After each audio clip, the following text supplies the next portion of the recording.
ایک کلمہ گو جو اپنے آپ کو مسلمان کہتا ہے، وہ جب اسلامی تعلیمات اور احکامات پر بالکل جو ہے نا وہ زبان بہت بڑی نکال کر بات کرتا ہے اور بالکل ہی یعنی ایسا لگتا ہے کہ یار یہ مسلمان ہے، ٹوٹل اسلام کے خلاف بات کر رہا ہے اور کوئی بھی چیز کو اسلام کے پیرائے میں سمجھنے کی کوشش نہیں کر رہا. تو ایسے لوگوں کو کس انداز سے سمجھایا جائے یا کس طرح ان سے دور رہنا، کتنا دور رہنا ضروری ہے اگر وہ نہ سمجھیں تو؟ حافظ صاحب، آپ کے سوال کے جواب سے پہلے ایک بات میں عرض کروں. دیکھیں، دشمنان اسلام بھی قرآن کا مطالعہ کرتے ہیں اور بعض اوقات، اکثر نہیں لیکن بعض اوقات وہ ہم سے بھی زیادہ قرآن پڑھتے ہیں. ٹھیک ہے، اللہ کریم نے فرمایا هو الذی ارسل رسولہ بالہدی ودین الحق لیظہرہ علی الدین کلہ ولو کرہ المشرکون. فرمایا ہم نے محبوب علیہ الصلوۃ والسلام کو جو دین عطا کر کے دنیا میں مبعوث فرمایا، تو حضور جو دین لے کر آئے نا وہ غالب ہونے کے لیے لے کر آئے. روئے زمین پر حضور کے دین کا غلبہ ہونا ہے، یہ اللہ کریم نے واضح فرمایا. تو اب یہاں سے میں بات جوڑوں کہ دین کو غالب کون کرے گا؟ جو اس کو ماننے والے ہیں. اسلام کا غلبہ ہونا ہے، یہ قرآن نے ذکر کیا. سبحان اللہ. اور اللہ کے محبوب صلی اللہ علیہ وسلم جو تشریف لائے، مقصد یہ بھی. اب جب اسلام کا غلبہ ہونا، آپ سب بڑی اہم بات عرض کر رہا ہوں، اور اس کو غالب اللہ تبارک و تعالیٰ نے جس کو کرنے کے لیے ذمہ داری عطا فرمائی، وہ اس کو ماننے والے ہیں.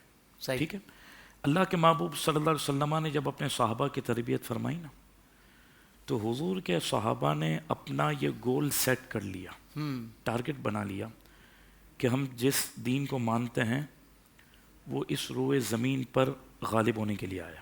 واہ واہ. جن کا ہم نے کلمہ پڑھا وہ تاجدار بن کے تشریف لائیں. سبحان اللہ. ہر اعتبار سے. واہ واہ. ٹھیک ہے، مغلوب ہونے کے لیے نہ وہ آئے نہ ان کا دین آئے. کیا کہنے، کانفیڈنس کیسا آ جاتا ہے ٹھیک بندے ہے، میں. تو جب ہمیں وہ دین پڑھایا تو پڑھانے والے بھی، بتانے والے بھی، اور جو ہمیں سلیبس پڑھایا وہ سب غلبے کو بیان کر رہے ہیں. تو جب میں اس کو پڑھوں گا نا تو میری ذمہ داری ہو جاتی ہے کہ اب مجھے اس غلبے کے لیے اپنے آپ کو آگے بڑھانا ہے. اسی لیے پیچھے فلسفہ ہے کہ بدر کے اندر 8 تلواریں ہیں، 2 سواری ہیں، 305 کے قریب تعداد ہے، سامنے 1000 ہے، تو کھڑے کیسے ہیں؟ اللہ. اور وہ بدر سے چلتے چلتے کربلا میں بھی مولا حسین سامنے کھڑے کیسے ہیں؟ پاور کیا ہے؟ جی. آپ اس پر اگر ہم غور کریں کہ جب مسلمان یہ سمجھ لے گا نا کہ میں آیا اس دنیا میں غلامی کے لیے نہیں ہوں، میں اس دنیا کے اندر آیا ہوں اللہ کے دین کو نافذ کرنے کے لیے، غلامی کے لیے نہیں آیا. اور پھر اللہ کریم نے یہ بھی فرمایا واللہ ورسولہ احق ان یرضوہ ان کانوا مؤمنین.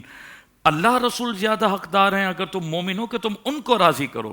تو جب ایک سوچ، کیونکہ آج مسلمان کے ذہن میں غلامی کی سوچ ڈال دی، اسی لیے حافظ صاحب جب ہم غلامی کی سوچ کو اپنائیں گے نا تو یاد رکھیں وہ ہر قسم کی ناکامی کے لیے وہی بات بہت زیادہ اثر انداز ہوتی ہے کہ بندہ اپنی سوچ کو غلامی والا بنا لے.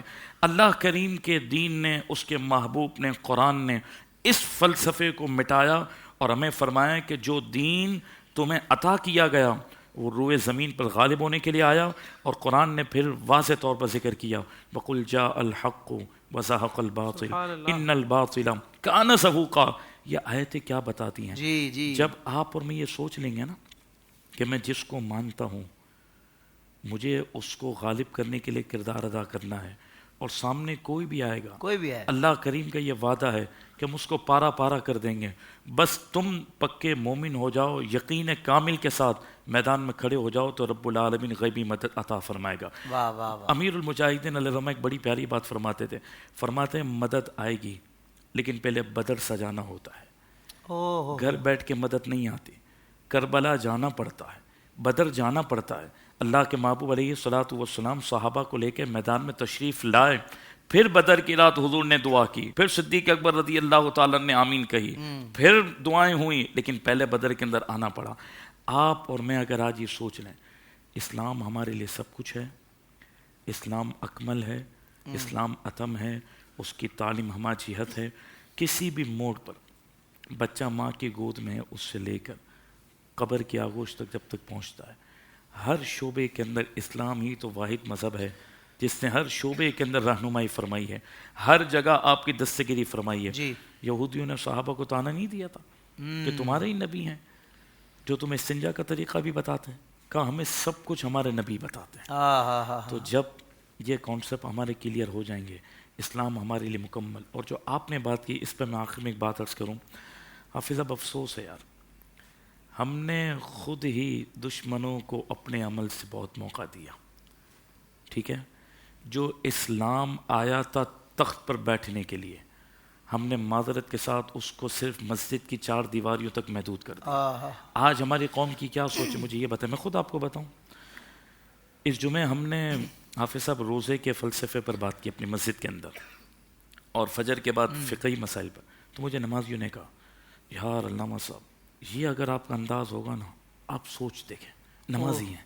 میرا دل اتنا ہوا کہ میں نے کہا یار ان کی غلطی نہیں, لیکن ان کو جو سوچ پہنا دی گئی نا, جو ان کے اندر مواد فیڈ ہوا ہے نا میڈیا کے ذریعے اور مطلب دیگر اور معاملات کے ذریعے, وہ مجھے کہتے ہیں یار آپ نے جو روزے پہ بات کی ہے نا یہی کریں بس, اور جو نماز یہ کریں گے نا بس مزہ آ جائے گا, یہی اصل کام ہے. یہی اصل کام ہے. تو پھر مجھے یہ بتائیں کہ صدیق اکبر رضی اللہ تعالیٰ عنہ سے لے کر جو صحابہ کے ممبر پر جو خطبے ہیں, جو پورا دین ہے, پھر من احب للہ و ابغض للہ و اعطى للہ و منع للہ فقد استکمل الایمان. فاروق اعظم رضی اللہ تعالیٰ عنہ نے 34 لاکھ مربع میل پر کم و بیش, حضرت سیدنا امیر معاویہ نے 64 لاکھ مربع میل پر جو حکومتیں کی, یہ پھر سب کہاں جائے گا؟ مطلب اتنا بڑا ہم پر حملہ کیا کہ مسلمان غالب نہ ہو جائے, مسلمان دین کو غالب نہ کر دے, تو اس کے لیے اس کی سوچ کو مٹا دو اور اس کو ایک کنویں کے اندر داخل کر دو کہ مینڈک کنویں کے اندر رہ کر سمجھتا پوری کائنات یہی ہے. کہتے ہیں مولانا صاحب صرف نماز اور روزے کے گرد گھومنا, باقی کوئی اور سیاست پر بات مت کرنا, کوئی اور مسئلے پر بات مت کرنا. کیوں کہ اگر ممبر سے آواز اٹھے گی قوم میں شعور بیدار ہوگا, شعور بیدار ہوگا, وہ غلامی سے نکلے گا. آج ہمارے سندھ میں کیا حال ہے, غلامی کا تو کلچر ہے. جی جی, نہ ان کے پاس کچھ کھانے کے لیے, نہ پینے کے لیے, نہ تعلیم, پھر بھی ووٹ فلاں کو, ووٹ فلاں کو, ساتھ فلاں کو. یہ بہت بڑی سوچی سمجھی سازش کے تحت مسلمان کو محدود کر دیا, 4 دیواریوں کے اندر اس کو بالکل قید کر دیا. کہا تم بس مسجد بنانے کی فکر کرو, نمازی کی فکر کرو, کسی اور مسئلے پر بات مت کرنا. اور پھر سنیں جو ہمارے حکمران ہیں یہود و نصارہ کے ایجنٹ, وہ بھی کہتے ہیں کیا چاہیے آپ کو, ہم دینے کے لیے تیار ہیں, ہمیں حکومت کرنے دیں, ہمارے معاملات پہ دخل اندازی مت دیں. یہ سوچ شروع سے, اور یہ آج سے نہیں. ابو جہل نے حضور کے بارگاہ میں آ کر کیا کہا تھا, اس وقت بڑے بڑے سردار حضور کے بارگاہ میں کیا کہتے تھے کہ کیا چاہیے آپ کو, کیا چاہیے آپ کو, کیا چاہیے. آپ لات منات عزا ان کے خلاف بات نہ کریں, کیا چاہیے آپ کو. یہ سوچ آج تک چلی آ رہی ہے کہ آپ کچھ نہ کہیں کسی کو بھی, آپ کو کیا چاہیے. اور پھر مسلمان جب تک اپنے اسلام کو سب کچھ نہیں سمجھے گا اور اصل مقصد تھا غلبہ, اس وقت تک جب تک آپ کی سوچ نہیں آئے گی دشمن آپ کو مارتا رہے گا. اور آخری جملہ حافظ صاحب یہاں پر عرض کروں, دشمنوں نے تو ایٹم بم مار دیا ہمیں, لاکھوں کی تعداد میں مسلمانوں کی نسل کشی, عراق, شام, لبنان, لیبیا, برما, کشمیر, ٹیونس, فلسطین, افغانستان, سری لنکا میں مسلمان, ہندوستان, پاکستان, لاکھوں لوگ مسلمان پیٹے گئے, گاجر مولی کی طرح کاٹے گئے. تو بھی تاثر کیا ہے, داڑھی والا مسلمان دہشت گرد, اللہ, اور جو دشمن انگریز وہ بڑے پیسفل ہیں. اور ہم بھی تو تعریف کرتے ہیں, ارے آپ امریکہ میں جائیں, یورپ میں جائیں, کیسے ایماندار لوگ ہیں یار, کیسی ان کی زندگی. آپ بتائیں پوری مسلمان کی نسل کو ختم کرنے کے لیے لاکھوں لوگ انہوں نے مار دیے, بم تک انہوں نے چلائے, جنگ انہوں نے مسلط کی, پھر بھی وہ پر امن, اور ہم مسلمان مار کھا کے بھی دہشت گرد. انا للہ و انا الیہ راجعون.